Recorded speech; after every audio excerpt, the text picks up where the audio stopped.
Buenas noches, América. Es mejor tener unas pocas ratas que ser una. Ese es el titular del diario The Baltimore Sun, que ha tildado al presidente Donald Trump como el inquilino más deshonesto que ha llegado al despacho Oval. El rotativo decidió publicar el editorial después de que Trump calificó a un distrito de mayoría negra, que incluye a la ciudad de Baltimore, como, y abro comillas, una ruina repugnante infestada de ratas y roedores, cierro comillas. Este es un ataque directo al congresista demócrata Elijah Cummings. El presidente Trump sugirió que las condiciones en el 7º distrito del Congreso de Maryland son mucho peor y más peligrosas que las de la frontera entre Estados Unidos y México. El diario critica a Trump asegurando que él se burla de los héroes de guerra y que es un alegre acaparador de las partes privadas de mujeres. Cummings se ha convertido en una piedra en el zapato del Ejecutivo, pues es nada más y nada menos que el presidente del Comité de Supervisión y Reforma de la Cámara Baja, que lidera una de varias investigaciones sobre la injerencia rusa en las elecciones presidenciales del 2016, posible obstrucción de justicia, y ha enviado múltiples citaciones a funcionarios de la administración para obligarlos a testificar ante el Congreso.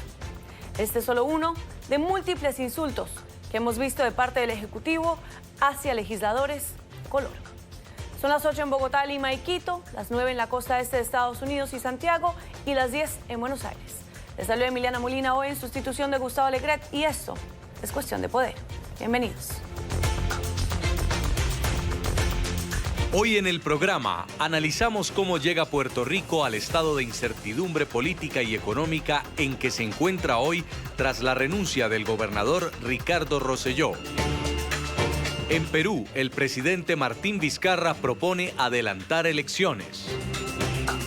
Por primera vez, el expresidente uruguayo Pepe Mujica llama dictadura al régimen instaurado por Nicolás Maduro en Venezuela.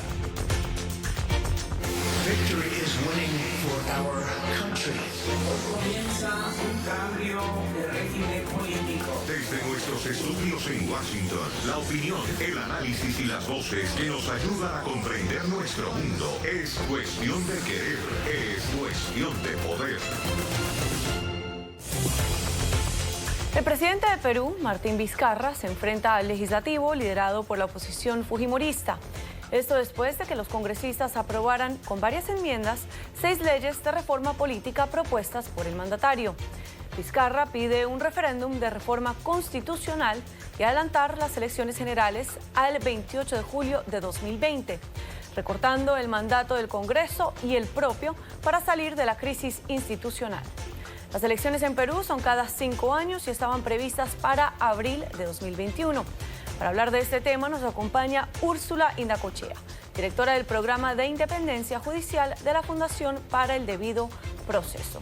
Úrsula, bienvenida y cuéntenos cuánto tiempo puede tardar esto y cuáles serán los procedimientos.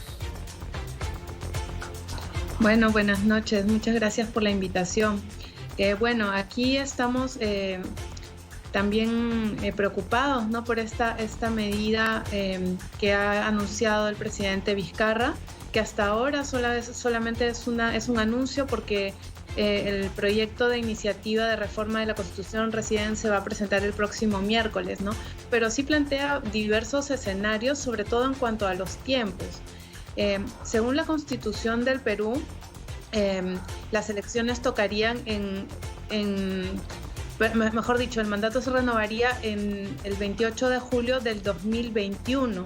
Sin embargo, al plantearlo para recortarlo un año antes, es decir, hacia el 2020, las elecciones tendrían que celebrarse por lo menos el segundo domingo de abril, es decir, el 12 de abril o el 14 de abril del 2019, lo cual nos deja muy poco margen para la planeación de estas elecciones, ¿no? Además, este proyecto de ley tendría que ser aprobado por el Congreso con un mínimo de 66 votos y tendría que convocarse a un referéndum que también requiere al menos 60 días de anticipación para la convocatoria, es decir, estamos con plazos sumamente estrechos. Y lo que se avisora es que el presidente va a plantear en su proyecto de reforma también un acortamiento y una modificación de los plazos que establece la Ley Orgánica de Elecciones para poder llegar, ¿no? ¿Esta petición podría ser una solución a la crisis institucional o podría generar más inestabilidad? Bueno, un sector político del Congreso ha anunciado y ha anunciado con alarma, ¿no?, que esto puede crear inestabilidad económica, ¿no? Pero esto realmente no es tan cierto. Han ocurrido otras situaciones también de crisis muy profunda, con la interpelación, por ejemplo, del presidente Pedro Pablo Kuczynski, que no generó una gran inestabilidad. Lo que sí genera es una inestabilidad política, eso indudablemente, ¿no? Porque los ciudadanos de Perú llegaban el 28 de julio con la expectativa de una decisión por parte del presidente frente a la aprobación de estos 6 proyectos de ley de reforma política, ¿no? Porque estos proyectos, si bien fueron aprobados, fueron también desnaturalizados respecto a la propuesta del presidente, es decir, se le negó finalmente la confianza que en lo formal se le había otorgado. Entonces el presidente ha optado por una decisión, digamos así, salomónica, no solamente adelantar, no disolver el Congreso como todo el mundo esperaba que lo hiciera, sino más bien adelantar las elecciones, y con eso desata un poco el nudo político, ¿no? Aunque genera también una crisis de representatividad. ¿Y cuál es el significado político de esta propuesta por parte de Vizcarra? Bueno, definitivamente va a desentrampar de alguna forma este nudo político que existía, este entrampamiento, este encuentro entre las fuerzas y las propuestas que venían del Ejecutivo y las del Legislativo, dominado por el partido fujimorista y el partido aprista. Ese va a ser el principal efecto. El resultado aún no lo sabemos, porque y es muy incierto, porque definitivamente el adelantar las elecciones tiene el efecto de encuentra, mejor dicho, a las fuerzas políticas un poco desorganizadas en cuanto a sus bases, y no necesariamente va a resolver el problema de representatividad, que es el que el presidente menciona en su discurso.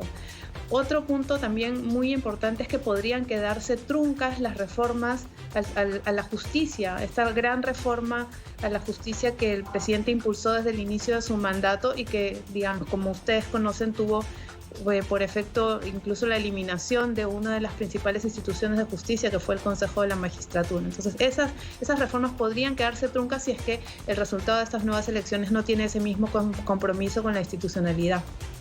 Muchísimas gracias por su tiempo. Estaremos atentos a unas posibles elecciones adelantadas en Perú. Gracias a ustedes. Hasta luego.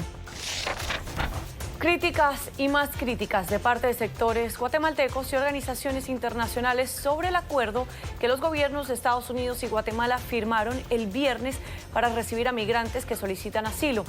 Tras tensiones por la cancelación de una reunión entre el presidente de Guatemala, Jimmy Morales, y el presidente de Estados Unidos, Donald Trump, se firmó el acuerdo que Trump asegura que es de tercer país seguro.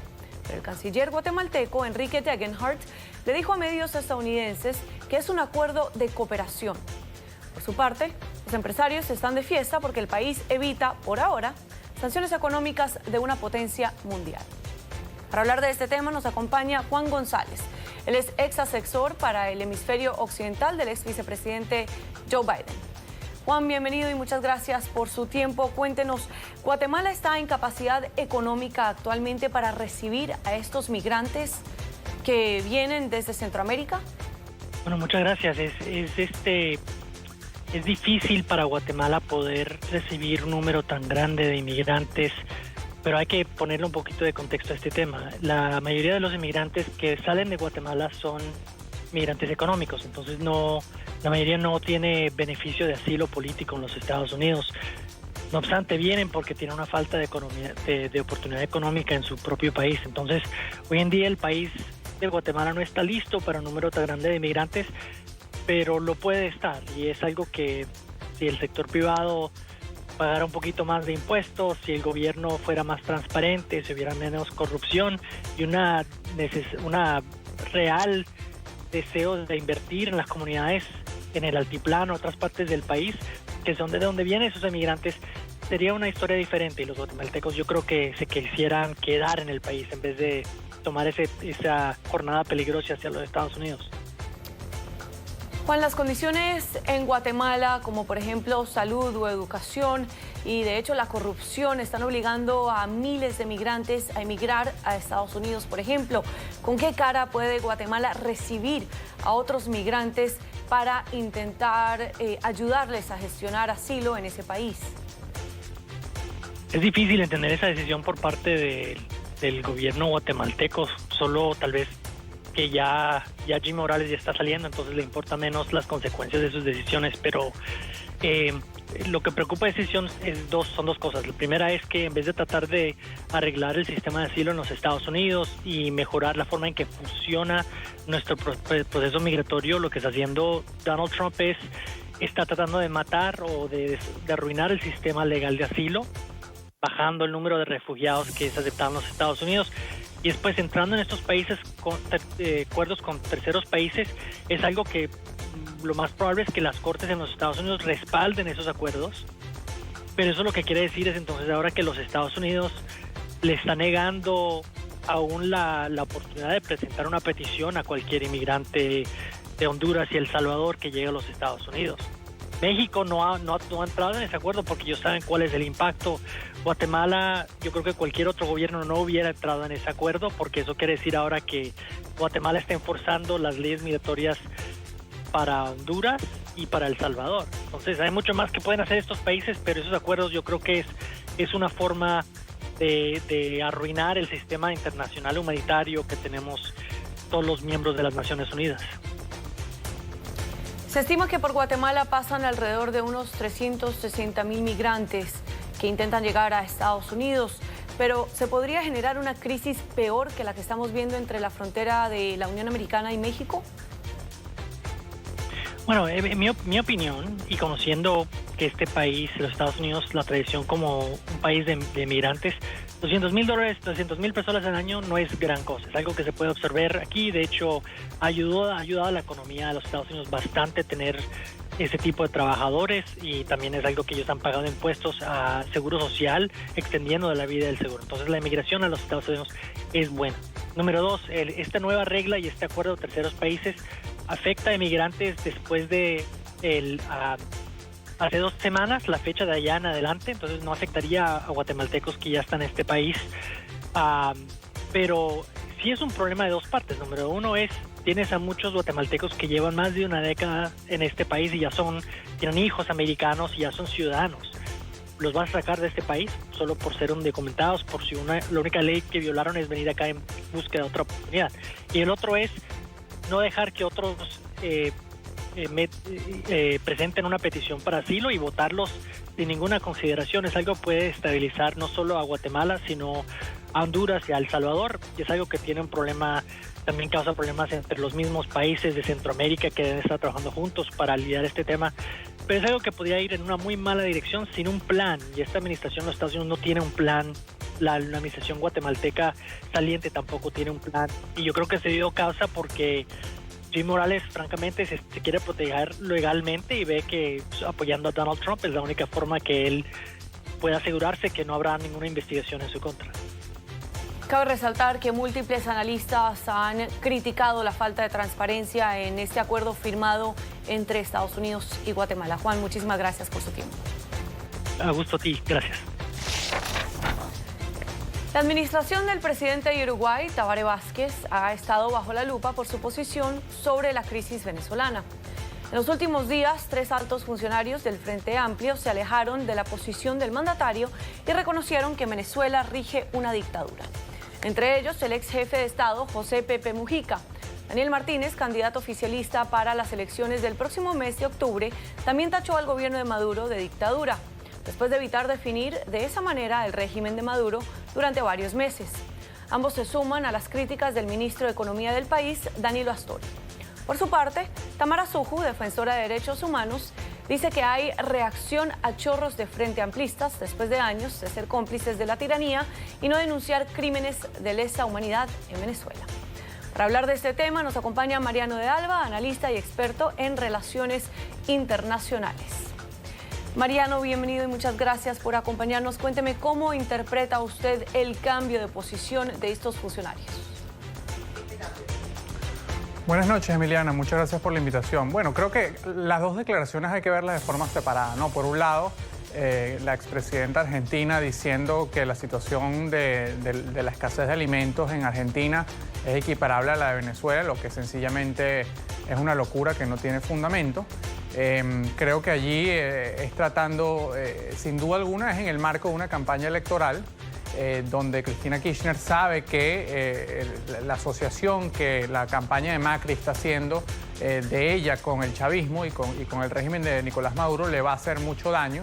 Yo creo que las declaraciones del fin de semana de la expresidenta argentina no la van a ayudar porque sencillamente la comparación no tiene ningún tipo de lógica y más bien de alguna forma pudiese interpretarse como un agravante, ¿no? Porque de alguna forma lo que busca o indirectamente lo que logra es de alguna forma rebajar el nivel de la crisis en Venezuela. Por otro lado, las declaraciones del presidente uruguayo, José Pepe Mujica, quien hace mucho tiempo ha venido manifestando distanciamiento del régimen de Nicolás Maduro, pero no se había atrevido a catalogarlo frontalmente como una dictadura, lo hace. Creo que es un paso importante, pero también de alguna forma relativiza sus declaraciones al decir, sí, bueno, Maduro es una dictadura, lo que está pasando claramente así lo confirma, pero también justamente después dice, bueno, pero también hay una dictadura en Arabia Saudita, también hay una dictadura en Malasia, también hay una dictadura en China. Entonces, son declaraciones que las dos buscan réditos electorales. En Uruguay también ya hay una campaña presidencial y más importante incluso que las declaraciones de Pepe Mujica son las declaraciones del candidato del Frente Amplio de Uruguay, quien dijo también durante el fin de semana que el informe de la alta comisionada de la ONU para los Derechos Humanos, Michelle Bachelet, es devastador y que sin duda alguna, a partir de ese informe, no cabe duda de que el régimen de Nicolás Maduro es una dictadura. ¿Habrá algún impacto completo en Venezuela tras el rechazo de parte de la izquierda? Bueno, las consecuencias concretas creo que en primer lugar es una evidencia de lo aislado que está el gobierno de Nicolás Maduro, inclusive dentro de la izquierda latinoamericana. La gravedad de la situación de Venezuela no deja mucho espacio o deja poco espacio para que haya una solidaridad de la izquierda o de la mayoría de la izquierda con Maduro. Por ejemplo, vemos el caso de Bolivia y del gobierno de Evo Morales, donde si bien no le han retirado su apoyo a Maduro, pues es un apoyo mucho más tenue, ¿no? Eso por un lado, ¿no? Creo que, y en segundo lugar, también creo que es importante saber que como consecuencia de eso, las posibilidades de Maduro de formar alianzas, de obtener ayuda para tratar de mantenerse en el poder, pues al menos en la izquierda latinoamericana, todavía sigue existiendo en alguna medida, pero es mucho más limitado de lo que uno hubiese pensado hace 6 meses o hace un año. Mariano, ¿y cuál es el balance del Foro de Sao Paulo? Bueno, me parece que esa reunión tiende hacia lo irrelevante, ¿no? Creo que evidencia de que hay un proyecto de la izquierda radical en América Latina para hacerse con el poder. Obviamente se están apalancando mucho en Venezuela por los recursos que tiene todavía y tuvo sobre todo en años pasados. También en Cuba hasta cierto punto, pero al final creo que esa reunión, más allá del presidente Maduro y el presidente cubano, denota que la realidad es que el apoyo de la izquierda en términos de poder, de la izquierda radical, está bastante debilitado y que ha habido un cambio en la región. Entonces, es una reunión más que todo de gente de movimientos sociales, de gente que siempre se ha identificado mucho con la izquierda extrema. Pero más allá de allí, no veo mayor consecuencia de esa reunión. Creo que la reunión más relevante que hubo en Venezuela en las últimas semanas fue la del movimiento de no alineados y no la del Foro de Sao Paulo. Cabe mencionar que desde el Congreso, aquí en la capital estadounidense, múltiples legisladores han pedido no simplemente condenar al régimen de Nicolás Maduro, sino que la comunidad internacional tome más acciones y sancionen no solo a Maduro, sino también a funcionarios allegados al régimen. Muchísimas gracias, Mariano, por su tiempo. Muchas gracias. Kyle Gesterdorf, un joven estadounidense de 16 años, se convirtió en millonario tras ganar un premio de récord de $3 millones al proclamarse campeón mundial del torneo de videojuego Fortnite. La industria de los juegos electrónicos alcanzará los $1.000 millones este año. En el campeonato compitieron 100 jugadores en pantallas gigantes de computadoras. Más de 30 países estuvieron representados por alrededor de unos 70 jugadores. Previamente, 40 millones de jugadores de todo el mundo intentaron clasificar para el torneo durante 10 semanas de competencia. Y hablando de jóvenes famosos, una youtuber famosa de Corea del Sur de tan solo 6 años de edad ya cuenta con 30 millones de suscriptores tan solo en una de sus cuentas de YouTube y logró hacer suficiente dinero para comprarse una casa de 5 pisos que costó alrededor de $9,5 millones.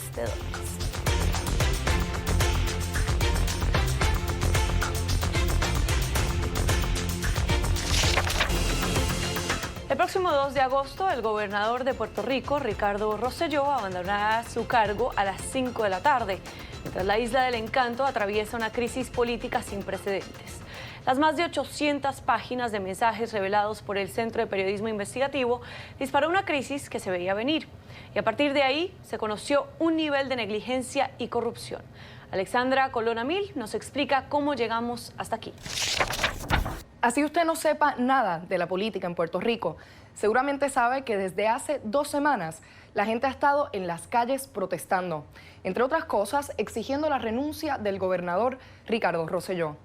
Seguramente también sabe que en la noche del pasado miércoles 24 de julio, el gobernador finalmente anunció su renuncia, efectiva este viernes 2 de agosto. Esa palabra gobernador puede ser un poco confusa, porque Puerto Rico no es un país independiente, pero tampoco es un estado dentro de la Unión Americana. La isla es un territorio no incorporado de Estados Unidos y el gobernador es la máxima autoridad. Ahora mismo ni siquiera hay claridad con respecto a una transición de gobierno, ni con respecto a quién lo reemplazaría en el cargo. Pero, ¿cómo llegamos a esta grave crisis política? Las protestas comenzaron como respuesta a la filtración de unas conversaciones de un chat privado en el que participaban el gobernador y su círculo de allegados, de colaboradores. Estas conversaciones no son nada bonitas. Por ejemplo, allí se burlan de las muertes ocasionadas por el huracán María y se refieren a sus opositores dentro del gobierno con insultos homofóbicos y sexistas. El gobernador incluso llegó a decir que si alguien matara a la alcaldesa de San Juan, Carmen Yulín, le estaría haciendo un gran favor. Pero lo peor es que allí se sugiere que se han cometido delitos, como por ejemplo malversación de fondos públicos. Estos mensajes se hicieron públicos días después de otro gran escándalo, el arresto por parte del FBI de 2 altos cargos del gobierno de Rosselló, a quienes acusan de corrupción, específicamente de haber firmado contratos de más de $15 millones motivados por intereses personales. Todo esto sucede en un momento crítico. Por un lado, la isla intenta recuperarse de la devastación causada por el huracán María, que se estima le costará alrededor de $120.000 millones. Por otro lado, Puerto Rico desde hace años está sumido en una profunda crisis económica. Para darles una idea, la deuda de Puerto Rico es de $70.000 millones. Las razones son varias. Una de las principales es que en 1996 el Congreso de Estados Unidos eliminó incentivos contributivos a manufactureras estadounidenses para establecerse en la isla. Y para compensar la pérdida de 100.000 empleos y de miles de millones de dólares perdidos en actividad económica, el gobierno tomó prestado en exceso. Una segunda razón, la ley Jones, aprobada en 1920. Esta ley obliga a que todos los productos que llegan a Puerto Rico lleguen en buques operados y construidos por estadounidenses. Esto, por supuesto, supone un aumento en el precio de los productos que llegan a la isla. Una tercera razón, porque, ojo, no todo esto es culpa de factores externos. El mal manejo de fondos por parte del Estado es gran parte del problema, pues estamos hablando de años de gobiernos incompetentes y corruptos que se han encargado de endeudar a la isla a un punto tal que en 2017 se declaró en bancarrota. Las cifras no son nada alentadoras. Cerca del 40% de los residentes de Puerto Rico vive bajo la línea de la pobreza. Y a medida que la economía empeora, esto hace que cada vez más puertorriqueños se vayan de la isla. Y así el gobierno no puede recolectar suficientes impuestos para pagar la deuda. Es un ciclo vicioso del cual es cada vez más difícil salir. Los puertorriqueños están indignados y frustrados con su gobierno. La crisis se profundiza y la gente sigue en las calles y promete una revolución si las cosas no cambian pronto. Esto da para largo, así que seguiremos informando. Gracias, Alexandra. Y para analizar un poco más a fondo este tema nos acompaña Alfonso Aguilar. Él es analista conservador. Alfonso, bienvenido. Un placer estar contigo. Bueno, empecemos con la primera pregunta, porque bajo la Constitución puertorriqueña se supone que el secretario de Estado debería asumir la gobernación después de que dimitiera Ricardo Rosselló, pero este también se vio forzado a dimitir por presuntas acusaciones de corrupción y otros casos que lo implican en estos mensajes de texto. Ahora la tercera será Wanda Vázquez Garcet, quien ha dicho que no quiere asumir este puesto, y ella es también la secretaria de Justicia. Entonces, bueno, ¿qué ocurre ahora? Ese es el gran problema, ¿verdad? Primero que nada, ya de por sí es una noticia triste. Es la primera vez que un gobernador electo por el pueblo de Puerto Rico renuncia a la gobernación, se ve forzado a renunciar. Su renuncia es efectiva el viernes a las 2 de la tarde, pero parece que este no es el final de esta crisis. ¿Qué pasa después? Como bien dijiste, el secretario de Estado tuvo que renunciar. Él no está implicado, el que era secretario de Estado, en ningún tipo de implicación, de actividad criminal, pero sí era parte de ese chat que fue filtrado al público y pues por eso renunció. Como bien dijiste, bajo la Constitución, cuando renuncia el gobernador, el secretario de Estado asume la gobernación. No hay secretario de Estado. Bajo el orden constitucional en Puerto Rico, sería la secretaria de Justicia, Wanda Vázquez. Hay sectores en Puerto Rico que se oponen a que ella se asuma la gobernación. Ya hay personas, incluso grupos, que están organizando manifestaciones para el viernes para oponerse a ella. Por otra parte, ella tampoco tiene la experiencia. Ella era una funcionaria de carrera que por más de 20 años trabajó como criminalista en el Departamento de Justicia de Puerto Rico. Por lo tanto, no tiene la experiencia gerencial de política pública para asumir la gobernación. Lo que procede aquí realmente es que con esta semana que le queda al gobernador es que nombre un candidato de consenso a la Secretaría de Estado, que sea rápidamente confirmado, de manera que cuando él renuncie a las 5 de la tarde del viernes, pues esta persona asuma la gobernación. El problema es que aparentemente no hay una buena comunicación entre el liderato legislativo, que es de su partido, del partido que favorece la estadidad, el Partido No Progresista, y el gobernador. Entonces nadie sabe qué es lo que va a pasar el viernes a las 5 de la tarde. Esa es la gran preocupación.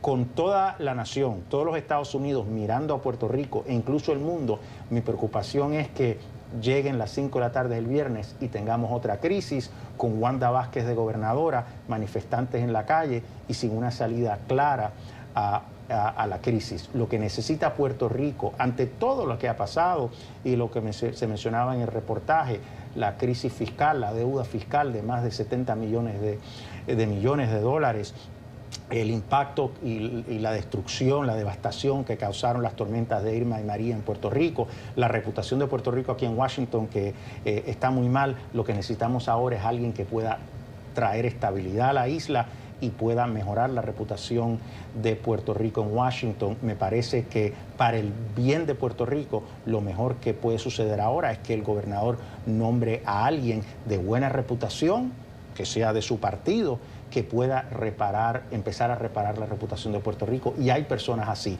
Sino que por lo menos el liderato legislativo de la isla se comunique con la gobernadora entrante para que una vez ella asuma la gobernación, nombre a un secretario de Estado y ella a su vez renuncie, lo que es una posibilidad real. O sea, es posible que el viernes y este fin de semana tengamos una segunda renuncia, pero si es algo por lo menos coordinado, donde ella renuncia y da paso a un secretario de Estado, a un gobernador que tenga experiencia, pues yo creo que eso puede ayudar a la isla. ¿Y por qué no querría Wanda Vázquez asumir la gobernación? Y si no es ella, ¿Qué posibilidades hay? ¿Quiénes están en esta fila? Es que nuevamente Wanda Vázquez, primero que nada hay algunas implicaciones o alegaciones de conducta irregular, antiética, pues incluso criminal. Alegaciones generales que se han hecho que todavía no se han evidenciado, por lo tanto hay críticas a ella. Ella tiene grandes diferencias con el presidente del Senado también, le falta la experiencia. ¿Quién pudiera ser? Pues mira, está el exsecretario de Estado Kenneth McClintock, que fue secretario de Estado bajo la administración del gobernador republicano Luis Fortuño, que fue presidente del Senado también, que es muy conocido en Washington porque milita en el Partido Demócrata. Pudiera ser alguien así que termine el cuatrenio. O sea, hay otras personas, hay alternativas. El tema es que el liderato del partido que está en el control ahora, el Partido No Progresista, que es el Partido Estadista, tiene que proactivamente ponerse a trabajar para que llegue el viernes haya una solución a la crisis y no pasemos a otro capítulo en esta crisis. La crisis debe terminar el viernes, no podemos continuar con esta inestabilidad. Y si Rosselló llega a nombrar otro secretario de Estado antes del viernes, esto tendría que ser aprobado por el Congreso. Senado, ¿no? Es correcto, pero entonces la idea es que él nombre a alguien que él sepa que el Congreso vaya, que la legislatura de Puerto Rico, Cámara y Senado, vaya a confirmar rápidamente. O sea que esto se puede resolver si hay comunicación. El problema es que lo que estamos viendo ahora, después de esta renuncia, es que no está habiendo esa comunicación y coordinación, y por el bien de Puerto Rico me parece que eso es irresponsable. Yo creo que es importante que el gobernador se abra a esa comunicación y que los legisladores no dejen de tratar de comunicarse con el gobernador para que nuevamente llegue el viernes, ya tengamos una solución y empecemos a traerle estabilidad a la isla. Si llega Wanda Vázquez, yo creo que vamos a tener otros días adicionales de inestabilidad, manifestaciones, y ante la nación y el mundo Puerto Rico queda mal y Puerto Rico no puede continuar proyectándose como una jurisdicción inestable y en crisis. Alfonso, ¿y si llega el viernes y digamos que queda Wanda en este cargo, quién podría ser la próxima sucesora o teniendo en cuenta de que ya estamos viendo que pues son personas que el pueblo mismo está rechazando? Bueno, ¿cómo agudiza esto también la crisis en Puerto Rico? Bueno, la agudiza definitivamente, por eso es importante que Wanda Vázquez no se quede como gobernadora. Es una persona conflictiva, que divide, no solo a personas del partido de la oposición, pero incluso a personas del partido oficialista. Entonces me parece que hay otras personas, mencionar al exsecretario de Estado Kenneth McClintock, que son personas que pueden unir a los puertorriqueños, que si bien es de un partido, es respetado por los miembros de la oposición. Si ella renunciara, por ejemplo, antes de que el gobernador, que su renuncia sea efectiva, el próximo a asumir la gobernación sería el secretario de Educación, porque sería el secretario de Hacienda, pero el secretario de Hacienda no satisface los requisitos constitucionales, no tiene la edad para asumir la gobernación, entonces sería el secretario de Educación. O sea, es entrar en una inestabilidad que Puerto Rico sencillamente no necesita. O sea, hay muchas personas que piensan que con la renuncia de Rosselló ya se resolvió todo, y eso no es la situación, y por eso los que piensan que hay que atender este problema el viernes, después que se dé la renuncia, se equivocan. Hay que atenderlo desde ya, de manera que cuando ya sea efectiva la renuncia del gobernador, esté todo resuelto y empecemos la labor de traerle estabilidad a Puerto Rico. Y hablando de esa inestabilidad, la isla se declaró en bancarrota en 2017. ¿Qué se necesita para sacarla adelante y cómo? Bueno, se necesitan reformas muy importantes en el gobierno. El Congreso creó una Junta de Control Fiscal que tiene supervisión sobre la isla, tiene la responsabilidad de aprobar los planes fiscales y los presupuestos del gobierno. Le están poniendo presión a la administración de turno para que reduzca el tamaño del gobierno, reduzca el gasto público y empiece a pagar esa deuda. Yo creo que parte de esto requiere ciertos sacrificios y es reducir el tamaño del gobierno, desreglamentar la economía para atraer inversionistas, a final de cuentas también para que Puerto Rico pueda recuperarse plenamente, Puerto Rico tiene que terminar con esta incertidumbre política que tiene. Al ser un territorio, hay leyes federales y regulaciones federales que aplican, otras no. Hay una incertidumbre fiscal y jurídica que hace que muchos inversionistas no pongan su dinero en Puerto Rico al no saber qué es Puerto Rico. Bueno, Alfonso, gracias por continuar con más de Cuestión de Poder. Me acompaña a esta hora Luis Lander, quien viajó en bicicleta por más de 1.200 millas o 1.900 kilómetros desde Miami hasta el Congreso aquí en la capital estadounidense, en una misión que le tardó alrededor de 22 días. Lo hizo para llevar un mensaje simbólico a los pasillos del Capitolio y para mostrar la lucha épica del pueblo venezolano contra el régimen de Nicolás Maduro. Luis entregará alrededor de unas 70 cartas a diferentes miembros del Congreso para que actúen a favor del pueblo venezolano. Luis, bienvenido y muchas gracias por estar acá con nosotros. Muchísimas gracias, Emiliana, por la invitación.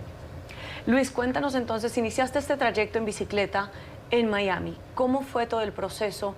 ¿Te tardó 22 días?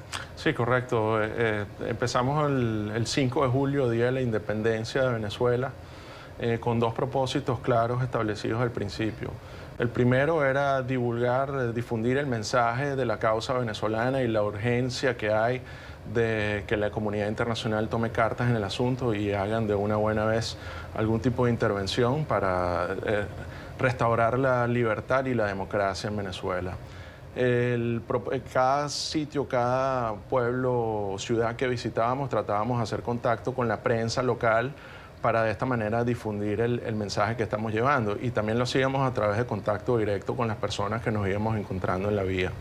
El segundo y propósito final es entregar, que lo vamos a estar haciendo el día de mañana en el Congreso, unas cartas a todos los congresistas, representantes del Congreso que están favoreciendo, soportando un proyecto de ley denominado HR 1004, el cual consiste en prohibirle al Departamento de Defensa de los Estados Unidos hacer uso de los fondos de su presupuesto para cualquier eventual intervención militar en Venezuela. Nosotros estamos rotundamente en contra de ese proyecto de ley y más bien estamos esperanzados de que la comunidad internacional, bien sea liderada por los Estados Unidos, nos ayude a salir de este atolladero, de esta situación tan difícil que estamos soportando los venezolanos por muchísimo tiempo. ¿Por qué están en contra de ese proyecto de ley y quién te acompaña en esta misión y en este mensaje? Bueno, esta misión es una iniciativa propia, ¿okay? Este recorrido fue un recorrido solo,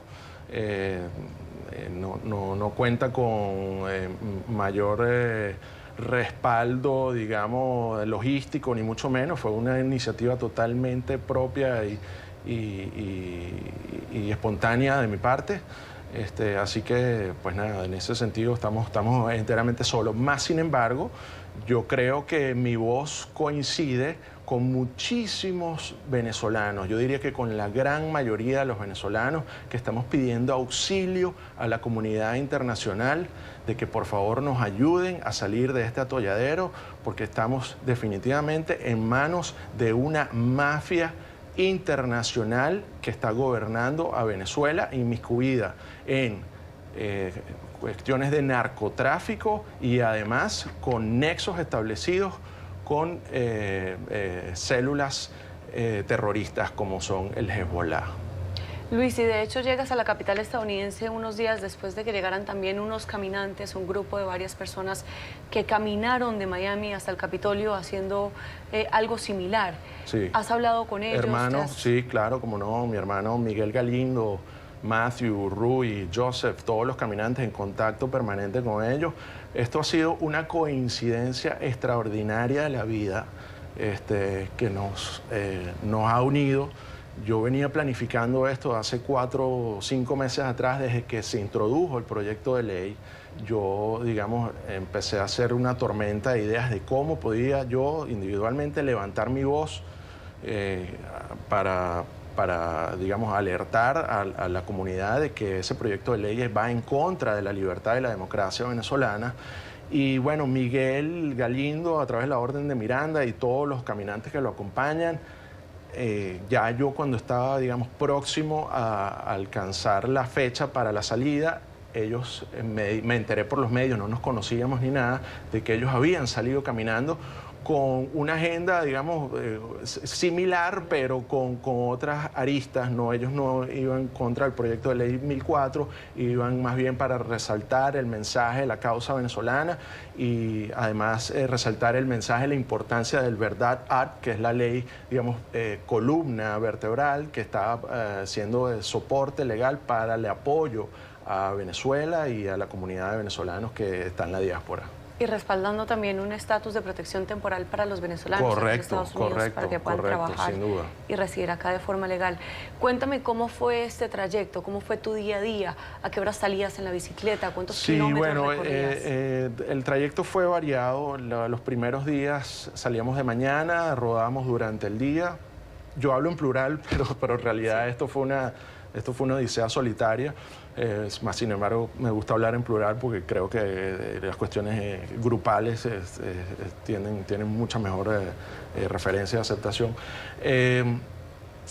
Salía en la mañana, rodaba todo el día cuando el clima me lo permitía. Cuando la ola de calor entró, que era insoportable, era como salir y estar en un sauna, sobre todo, sí, hace como una semana, sobre todo en el estado de Georgia, que me tocó.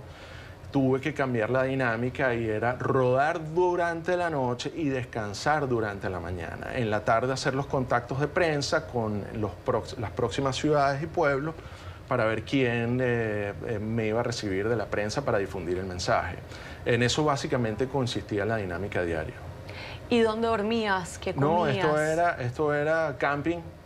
Todos los días camping, salvo 2 o 3 noches que me recibieron unos hermanos venezolanos que tuvieron la amabilidad y la gentileza de recibirme en sus hogares y tratarme como su familia. Pero, ¿conocidos o desconocidos? No, era gente que espontáneamente se ofreció en la vía a través de los contactos que ya había establecido Miguel y gente espontáneamente pues, que quiso brindar y apoyar la causa, ¿no? Sí, la mayoría de los días fue en camping. A las 5 o 6 de la mañana, cuando ya estaba a punto de salir el sol, buscaba el sitio más idóneo que yo sentía que era seguro y que podía pasar, digamos, varias horas durmiendo sin tener ningún tipo de novedad. Perfecto, Luis. Muchísimas gracias por tu tiempo. A la orden y muchísimas gracias por invitarme. Mucha suerte en el resto de tu misión. Gracias. Gracias por continuar con nosotros. Continuamos con más de Cuestión de Poder. Esta vez vamos a pasar al segmento cultural y para eso nos acompaña Valeria Mazzarelli. Valeria, bienvenida. Cuéntanos qué nos tienes para hoy. Hola, Viviana. Hoy les quería recomendar un artista venezolano. Se hizo muy famoso en el mundo por el arte cinético. Se llama Carlos Cruz Díez. Y cuéntame por qué lo recomiendas, porque sé que falleció este fin de semana, ¿no? Sí, desafortunadamente falleció este fin de semana a los 95 años en la ciudad de París. Y quiero hablar un poco sobre quién era él. Carlos Cruz Díez se dio a conocer por cómo él manejaba el color, cómo lo utilizaba para expresarse en sus obras. Inclusive hizo 8 investigaciones sobre cómo utilizar el color. Él lo llama la inestabilidad del color. Tiene exposiciones en todo el mundo, en Londres, en París, en Panamá, en Caracas. Y quiero recomendar hoy algo específico que es el canal de YouTube de la fundación que él tenía, se llama la Fundación Carlos Cruz Díez, que está destinada a preservar su legado. En esta página van a poder encontrar videos de él, de cómo se inspiraba, cómo utilizaba los colores, por qué los escogía. Y hay uno en particular que quisiera resaltar, que es un cortometraje de cómo inició él en el mundo del arte. Podemos pasarlo para verlo. Las ideas surgen porque hay unas motivaciones previas. Y el artista, aunque quiera o no, es una persona que está atenta a lo que está a su alrededor. Porque la mayoría de la gente mira, pero no ve. El artista ve. Antes de explorar la inestabilidad del color, Carlos Cruz Díez fue un dedicado pintor de una obra figurativa y académica. En la escuela de arte, sus maestros le enseñaron a ser un pintor honesto, capaz de dominar diferentes técnicas plásticas. En el pasado era repetir mejor, hacer mejor que su precedente. Por eso decía que el alumno tenía que mejorar al profesor, pero era porque era una academia, es decir, mantener un sistema de transmisión de una información. Excelente, ¿ya lo viste, Val? Yo lo veré esta semana. Sí, ya lo vi, muy bonito, súper lindo, muy bien producido. Y hay un detalle que quisiera también recalcar de él, que él diseñó el piso del aeropuerto de Maiquetía en Caracas, que se ha hecho muy famoso porque representa ahora un símbolo de la diáspora venezolana, de todos los venezolanos que se van ahorita por las razones políticas, económicas y la crisis humanitaria. Siempre se toman una foto en ese piso. Y ahora quedará ahí para la historia también. Para la historia. Gracias por acompañarnos, Val. Bueno, vamos a pasar ahora a ver las opiniones divididas en diferentes plataformas digitales. Vamos con el primer tuit. No TPS para los venezolanos. Luchen en Venezuela por su libertad. Luchen por ser libres, no por TPS. Solo ustedes pueden sacar a Maduro. Porque los gobiernos cobardes suramericanos dicen que sacarán a Maduro del poder con sanciones y mucha presión. Pero eso no pasará.